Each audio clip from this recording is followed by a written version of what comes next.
saya hormati tuan-tuan pegawai JPN dan juga PPD. Sedikit perkongsianlah daripada saya, tanpa perlu saya perkenalkan diri sebab dah diperkenalkan oleh Encik Wan sebentar tadi. Jadi saya fokus kepada kandungan digital.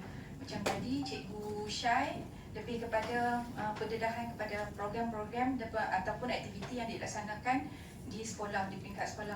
Sekarang saya lebih berfokus kepada kutipan data nilam. Macam mana untuk guru-guru nilam ataupun guru pusat sumber nak mendapatkan data ataupun pelaporan nilam dengan cepat dan mudah.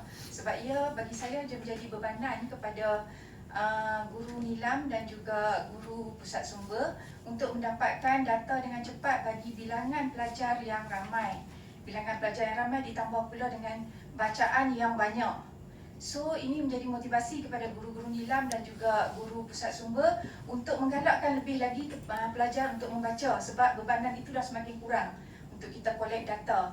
Tapi kalau bebanan tu berat, kita macam nak kempen untuk baca nilam tu dah jadi sekali banyak sangat, sekali kita nak record penjumlahan tu akan menjadi terbeban bagi kita. Okey, saya mulakan.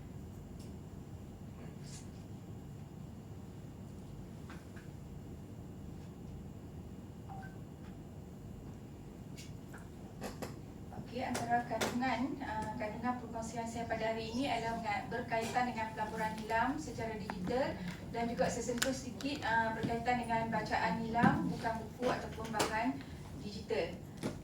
Okey, saya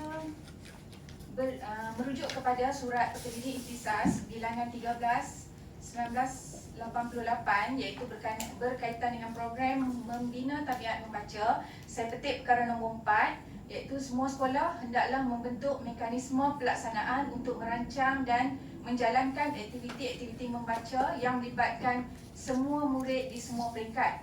Di antara perkara-perkara yang perlu diberi perhatian adalah seperti berikut. Saya fokus kepada perkara 4.8 iaitu menyediakan sistem merekod bacaan yang diselaraskan di semua sekolah supaya Jabatan Pendidikan Negeri mudah menyelia, menilai dan melapor untuk makluman dan rekod Kementerian Pendidikan. Borang dan rekod bacaan boleh diubah suai mengikut kewajaran dan kesesuaian sekolah. Okey, atas dasar atas puncakuasa ini, jadi kita memilih untuk melakukan perekodan nilam secara digital. Okey, berpandukan kepada asas-asas pertimbangan. Yang pertama, kami mempunyai bilangan murid yang agak ramai. Okey, dan masa untuk memproses kutipan data, kalau nak ikutkan daripada tingkatan 1 pelajar itu berada di sekolah sehingga tingkatan 5, kutipan data itu kena berjalan daripada awal sehinggalah tamat persekolahan. Jadi bayangkanlah betapa sukarnya untuk guru nilam ataupun guru pusat sumber untuk mendapatkan data-data tersebut. Jadi kita menggunakan pelaporan nilam. Asas yang seterusnya, pertimbangan yang seterusnya, kami mengambil kira elemen nilam iaitu perekodan, pengesahan dan juga pengiktirafan. Pengiktirafan ini dikira penting kerana pencapaian nilam pelajar dicatat di dalam sijil berhenti sekolah dan juga surat akuan sekolah. Jadi kita nak data yang pelajar terima itu adalah data yang tepat. Okey, mengurangkan risiko berlakunya kesilapan kutipan data. Okey.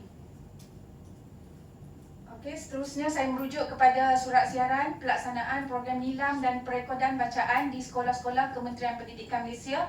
Antara kutipan-kutipan data yang diperlukan oleh Kementerian Pendidikan, okey, yang pertama kita perlu merekod jumlah bahan yang dibaca oleh murid, setiap murid. Okey, seterusnya perlu jumlahkan jumlah bahan bacaan buku fiksyen. Okey, yang ketiga jumlah bahan bacaan buku bukan fiksyen. Yang keempat, kita perlukan data jumlah bahan bacaan buku bahan bukan buku ataupun bahan digital. Yang kelima, kita perlu jumlahkan jumlah muka surat.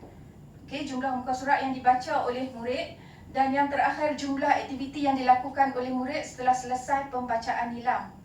Okey, data-data ini kalau kita tengok sangat-sangat banyak dan juga rumit untuk kita proses dan juga analisis data tersebut. Okey, tambah pula tahun ni kita diminta untuk menghantar pelaporan 6 kali setahun 6 kali setahun. Jadi dengan adanya pelaporan nilam secara digital, ia sangat membantu guru nilam dan juga guru pusat guru pusat sumber. Okey, ini yang kami lakukan di sekolah. Okey, yang kami lakukan di sekolah ada 2 kaedah. Kita menggunakan kaedah digital sepenuhnya, dan juga kita juga menggunakan kaedah manual dan digital. Okey, manual dan digital. Saya fokus dulu pada kaedah yang pertama, kaedah digital. Kaedah digital di mana situasinya pelajar berada di rumah, tidak berada di sekolah, ataupun lebih dengan erti kata lain, pelajar sedang bercuti ataupun proses PDPR yang panjang pada tahun lepas. Jadi kita mengamalkan atau kita melaksanakan kaedah digital sepenuhnya tanpa melibatkan guru-guru, guru tingkatan untuk terlibat dalam perekodan nilam ini. Okey, sepenuhnya secara digital kita bekalkan kepada pelajar pautan Google Form. Pelajar hanya mengisi rekod nilam mereka menggunakan pautan tersebut dalam Google Form, dan data daripada Google Form kita hantar kepada template Google Sheet. Google Sheet. Daripada Google Sheet tersebut kita jana ataupun analisis data menggunakan Google Data Studio. Google Data Studio untuk kita dapatkan pelaporan nilam. Okey, itu secara digital sepenuhnya. Hanya melibatkan murid dan juga guru nilam je lah, ataupun guru pusat sumber. Okey, dan kaedah digital ini kita still gunakan lagi apabila pelajar bercuti panjang. Jadi kita tak nak terhenti perekodan nilam tu semasa di sekolah sahaja. Jadi bila cuti panjang kita akan teruskan lagi dengan kaedah pendigitalan ni daripada awal sampai habis. Okey.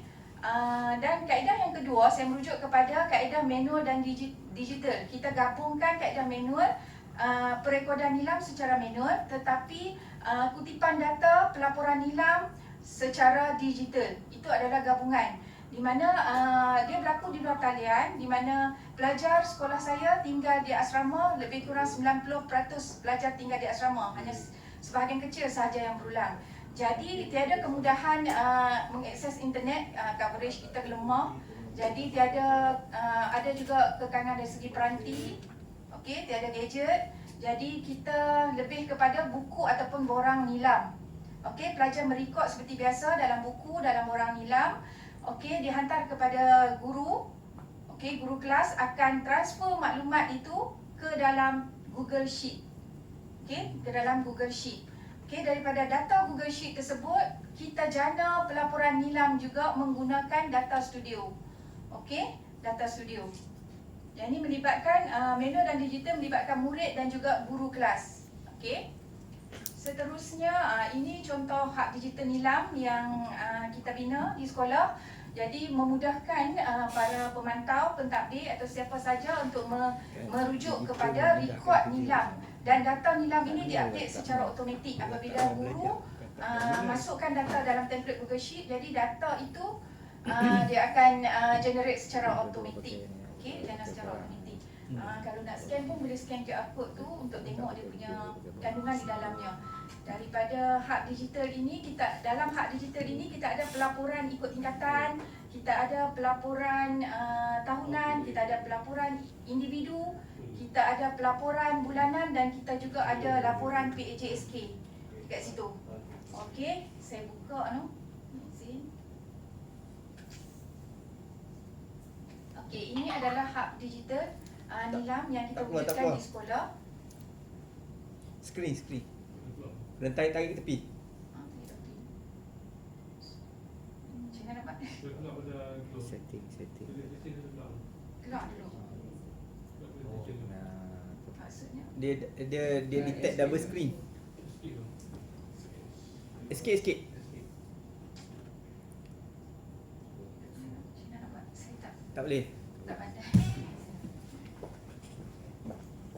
Projection dulu. Ambil. Minta maaf, tak pandai. Dia kena ambil duplicate.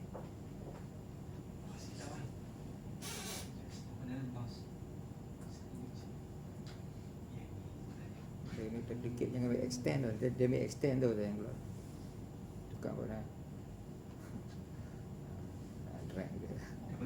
Dia klik lagi besar kan? Atas. Ada satu bakar. Kuis mudah. Okey. Besar kan? Cuba saya nak buka kat Tengok, muka. Maximise kotak kecil atas tu. Satu lagi. Ya. Sorry. Ini hub digital. Okey. Kita ada inilah mulut Okay, yang extend ini lah. ada dalam Okay, extend. dashboard yang kita bagi kepada pelajar. Pelajar boleh tengok dekat situ kedudukan Dia ada projector, kedudukan mereka design dia satu automatic sekolah. extend. Sama ada ranking mereka duduk di mana. Mereka boleh tengok. Jadi kat situ wujud persaingan sihat dalam kalangan para pelajar. Jadi saya wujudkan dashboard nilam ini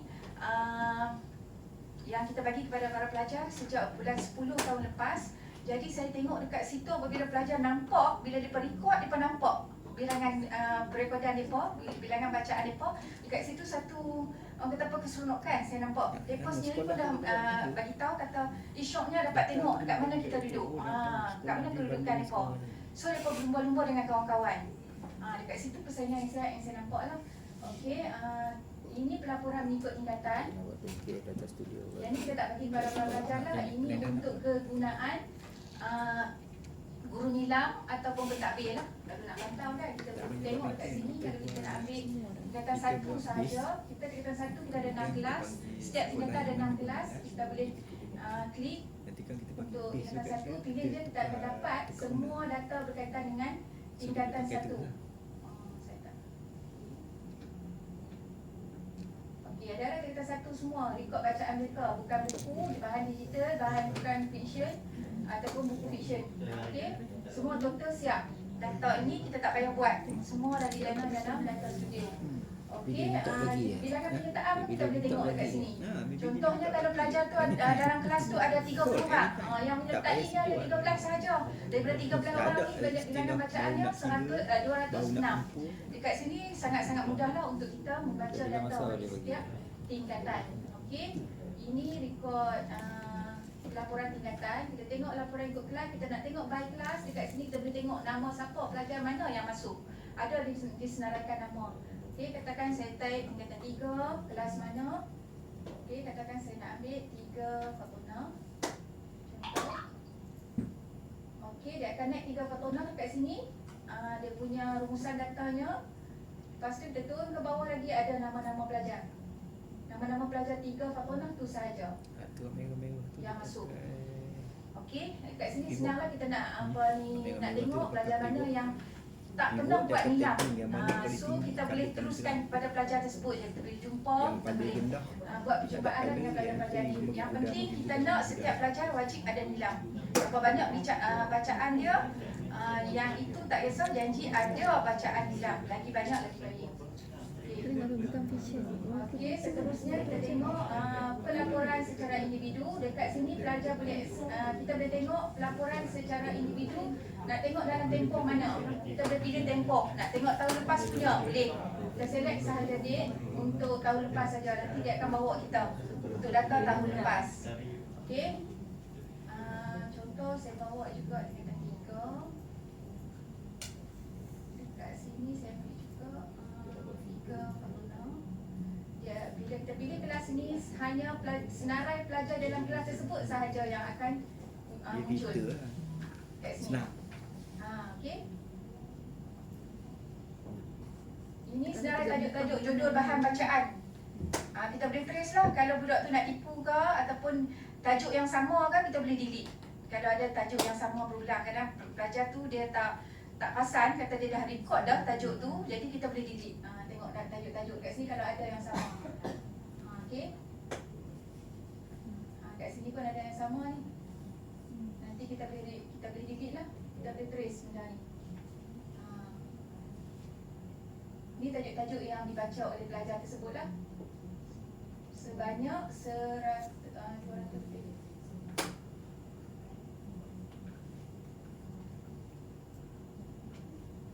Kita tak select nama. Contoh kita select nama 118. Contohnya Nur Sadatul Ifah.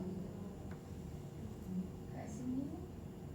Okey, ini ada hanya tajuk-tajuk yang dibaca oleh Nur Sadatul Ifah sahaja, 118 bahan bacaan yang dibaca oleh Nur Sadatul Ifah. Okey.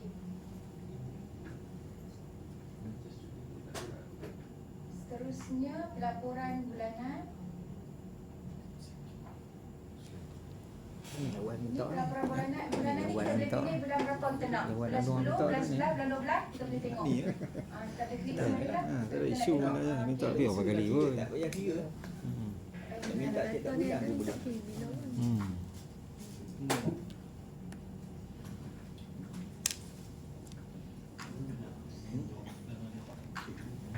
Cikgu tu buat.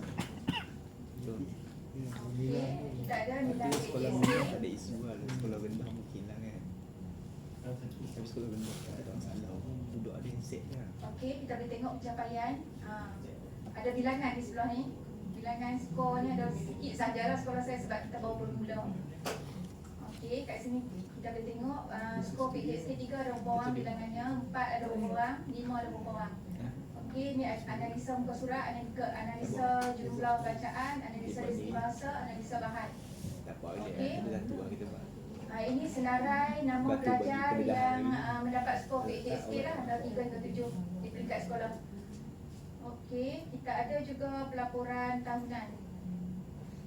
Pelaporan tahunan ni adalah data keseluruhan setiap kelas. Okey, ini daripada tingkatan 1 sehingga tingkatan Dia kena buat dekat sekolah. Kita tingkatan ada paksa. 5. Semua ada rekod. Kita kena buat dekat sekolah. Okey. Sekolah Inilah mana rekod-rekod yang kita diperlukan, buat. macam diperlukan yang saya kata tadi dalam surat siaran, data-data yang diminta diperlukan oleh KPM, ini semua data.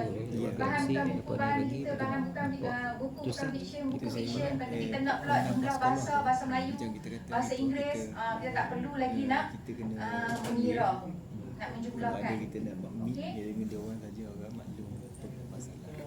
Itu sahaja. Okey, saya teruskan dengan mana saya nak buat.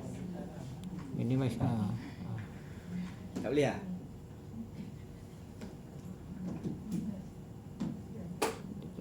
Tak boleh tarik masuk balik.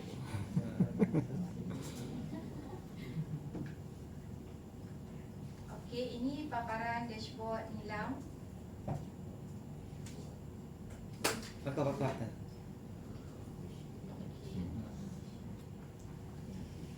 Yang tadi dia tunjuk dia. Yang ini paparan ni dashboard nilam ni kita bagi kepada para pelajar. Dekat dashboard nilam ini juga ada kata apa, senarai ikut ranking bacaan terbanyak. Ada senarai nama pelajar. Jadi mereka boleh tengok dekat situ bilangan bacaan mereka dan juga kedudukan mereka dalam kalangan kawan-kawan. Okey. Saya rasa saya tak boleh klik kot yang ni, dia tak masuk. Tak boleh.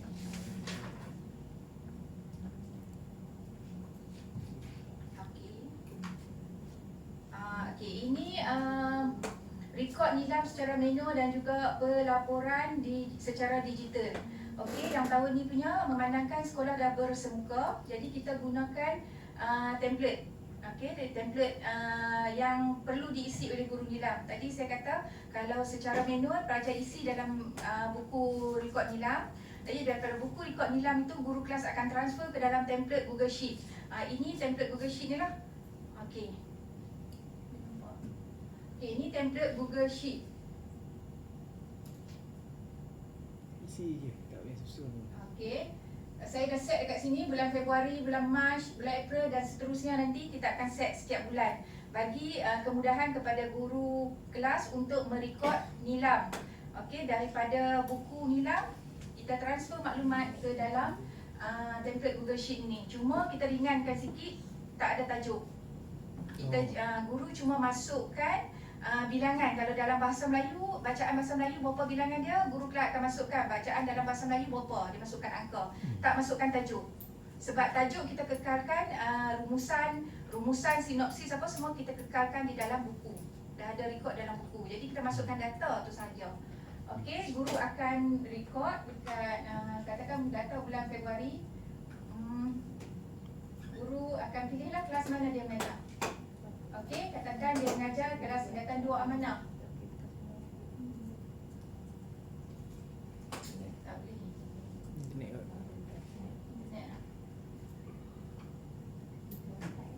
Dia PPD kelas dia akan naik senarai dalam kelas tu saja. Okey, tanpa perlu dia tengok bilangan pelajar yang ramai dekat situ, dia nak kena cari pula pelajar di kelas dia. Jadi struggle jugalah benda tu. Jadi dia pilih kelas mana kelas dia. Jadi dia pilih saja dia akan isi laporan itu. Okey. Daripada template Google Data Sheet ini, Cikgu. okey, guru pelaporan nilai akan dianalisa, okey, di dalam dashboard. Kita masih menggunakan dashboard pelaporan secara digital. Okey, ini dashboard. Dia tak, Besar sangat paparan ni. dia untuk editing tak ada. Nah, tak boleh. Untuk record bulan Februari saya tak masukkan lagi. Sebab kita kekangan awal-awal ni tak jumpa lagi. Kita buat kiraan manual. Kira je berapa jumlah dia untuk satu sekolah, kita hantar je data yang diminta oleh JPN tempoh hari. Tak masukkan dalam ni lagi. Sebab kita belum buat mesyuarat di peringkat jawatan kuasa nilam. Okey, kita tak guna lagi dah. Cuma data-data yang ada ini adalah data tahun lepas. Kita bawa data tersebut. Kita bawa, kita jumlahkan. Jadi last kali nanti untuk hujung tahun memudahkan guru nilam ataupun guru pusat sumber untuk dapatkan skor PHSK. Tak perlu tambah-tambah lagi dah. Okey, kalau nak perlu tambah pun mungkin daripada aktiviti di luar sekolah, contohnya gerakan dekat membaca, mungkin di peringkat PPD ataupun jom membaca di rumah di peringkat PPD. Mereka akan PPD akan hantar dia punya data pelajar. Jadi kita akan jumlah masuk sekali supaya tidak berlaku orang kata apa, kesian kat budak lah. Kan mereka dah buat, jadi kita kira data perekodan nilam itu kita masukkan sekali. Jadi kita tak buang. Okey. Ini data yang terlepas. Memang data kita baru saja bermula nilam. Nak cakap pun agak segan lah sebab sekolah kluster tapi nilamnya baru bermula. Data-data terlepas saya tak pasti duduk di mana, tak dapat dikesan. Dan kita memang jangkakan memang tak ada lah data nilam sebelum ni. Kita baru nak bermula, insya-Allah kita saya akan gerakkan ataupun kempen untuk aktiviti nilam nanti. Kita akan ikut contoh yang aktiviti-aktiviti yang Cikgu Syai kongsikan tadi, kita boleh gunakan di sekolah kita. Sekolah stream ni dia kena ambil balik menu ada lah, isi balik ya. Terusnya Masalah ni bukan tu, masalah tak ada. Tak ada. okey, biasalah pelaksanaan dia murid baca, murid record kalau manual lah. Okey, dan juga murid boleh semak bacaan mereka. Dengan secara tak langsung murid akan lebih termotivasi dan wujud persaingan sihat. Okey, kat sini saya bawa pula kepada pembacaan nilam bukan buku ataupun bahan digital. Okey, apa yang berlaku pada sesi PDPR yang lepas. Okey, kalau kita tengok data dekat dashboard nilam, okey, paparan nilam tadi, kalau kita tengok bahan digital dan bahan bukan buku, ini banyaklah jumlah dia, lebih kurang 4,377 bacaan dalam tempoh bulan 10 sehingga bulan 12 tahun lepas. Dalam 3 bulan itu, jumlah pembacaan bukan buku ataupun bahan digital meningkat. Jadi apa yang perlu yang kami buat, kita sediakan poster, kita bagi pautan akhbar online, kita sediakan video ataupun cerita pendek, okey. Dan apa sahaja program dalam talian, contohnya perasmian ataupun majlis bacaan Yasin ataupun pelancaran apa-apa program di peringkat sekolah, kita bagi link kepada para pelajar. Kita bagi link dan di samping link tu kita bagi juga link dashboard nilam tadi supaya budak tak terlupa. Dia tengok saja, dia baca poster tersebut, dia terus tekan link untuk record nilam. Ini contohnya lah. Okey, contoh-contoh poster. Apa saja poster? Okey, kita hantar kepada pelajar. Poster tersebut bersama dengan pautan nilam dan juga pelajar boleh semak rekod nilam mereka selepas mereka rekod.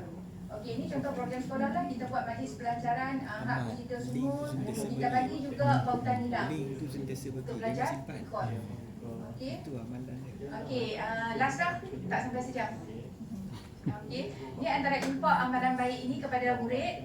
Saya selaku GPM dan juga kepada sekolah, antaranya adalah laporan nilam dapat diakses di hujung jari pada bila-bila masa sahaja dan di mana-mana sahaja.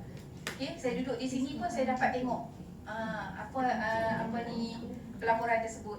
Jadi seterusnya impak amalan ini memudahkan dan menjimatkan masa saya menganalisis data nilam. Dan import ini juga laporan nilam dapat disediakan dalam tempoh masa yang singkat. Dan amalan ini juga menjadikan kerja saya lebih efisien. Okey. Amalan ini juga dapat membantu pentadbir untuk memantau tahap pembacaan nilam murid-murid di peringkat sekolah. Hanya di hujung jari sahaja pada bila-bila masa. Okey. Import amalan baik ini juga dapat mengurangkan berlaku kesilapan data. Okey, saya tak nafikan memang akan berlaku kesilapan data, tapi terlalu sedikit. Okey, selain itu import amalan baik ini memberi motivasi kepada saya walaupun bilangan bacaan murid meningkat dengan banyak kerana saya dapat memproses data dengan mudah dan cepat. Jadi tidak heran lepas ni saya akan membuat gempur nilam supaya para pelajar lebih banyak membuat perekodan nilam kerana ia tidak menjadi masalah kepada kita untuk memproses data. Okey. Seterusnya kepada pelajar pula, import amalan ini berlaku persaingan sihat dalam kalangan murid kerana murid dapat melihat prestasi perekodan nilam mereka, pencapaian nilam mereka di kalangan kawan-kawan. Okey. Seterusnya murid dapat merekod nilam di mana-mana sahaja, itu tak kira berada di rumah ataupun di sekolah. Okey, itu sahaja perkongsian saya yang tak seberapa, harap mencapai objektif. Terima kasih pada penganjur. Terima kasih Tania.